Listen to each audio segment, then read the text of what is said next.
752வது குறள் 752 number note பண்ணிக்கோ. இப்போ பாருங்க, இல்லாத ஒரு வேர்டு மட்டும் நீ எடுத்து இல்லாத ஒரு வேர்டு எடுத்து அண்டர்லைன். எது இல்லாத கேட்கலாமா? இப்ப நான் சொன்ன மாதிரி எழுதிங்க. 10 பாயிண்ட் சொன்னேன். அன்பு இல்லாத எல்லோரும் எழுவர். அன்பு ஒவ்வொன்று ஃபில் பண்ணிக்கங்க.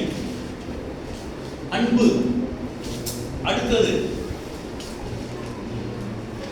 அடக்கம். அடக்கம் இல்லாதவரை எல்லோரும் எழுவர். மூன்றாவது ஒழுக்கம். ஒழுக்கம் இல்லாதவரை எல்லோரும் எழுவர். உண்மைதானே? அது சரியா பொய்யான்னு பாத்துங்க. அடுத்தது பொறுமை. பொறுமை இல்லாதவரை எல்லோரும் எழுவர். அடுத்தது கருணை. இரக்கத்தன்மை. கருணை இல்லாதவரை எல்லோரும் எழுவர். சொல்லிக்க பாத்துங்க. அடுத்தது அறிவு. அறிவு இல்லாதவரை அறிவு கட்டணை பேர் பண்ணுவாங்க. அறிவு முக்கியம் இல்லையா? அறிவு இல்லாதவரை எல்லோரும் எழுவர். அடுத்தது ஊக்கம், தைரியம். வேண்டாமலே இருந்து என்ன முடியாது, வாக்கில் எதையுமே சாதிக்க முடியாது. ஊக்கம் இல்லாதவரை எல்லோரும் எழுவர். அடுத்தது ஆழ்வினை. ஆழ்வினை புதுச்சொல், கடைச்சொல் எழுதிங்க. அது வந்து முயற்சின்னு பேர். எப்ப முயற்சி இல்லாதவரை எல்லோரும் எழுவர். சரியா? அதே போலவே அடுத்தது பாருங்க, நாணம். நாணம்னா வெட்கப்படுதல்.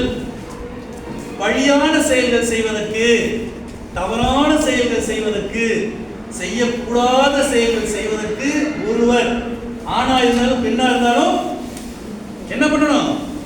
வெட்கப்படணும். நாணம் அந்த இடத்துல சொல்ற. அப்ப நாணம் உடைமை. நாணம் இல்லாதவரை எல்லோரும் எழுவர். நல்ல குவாலிட்டி, பண்பு, அதை எழுதுங்க. நற்பண்புகள். நற்பண்புகள் இல்லாதவரை எல்லோரும் எழுவர். இந்த 10 செல்வங்களும் உடையவரை, செல்வரை எல்லோரும் செய்வர். சிறப்பு. சரியா? மகிழ்ச்சி, வாழ்த்துக்கள். பாருங்க என்ன தகவல் கிடைச்சிருச்சு. அதை போலவே இதழ்கள். புதிய கண்டுபிடிப்புகளுக்கான கலை சொற்களை நாம் எங்கிருந்து பெறலாம்? இன்னொரு கொஸ்டின். சரி, அது எங்கிருந்து வருதுன்னா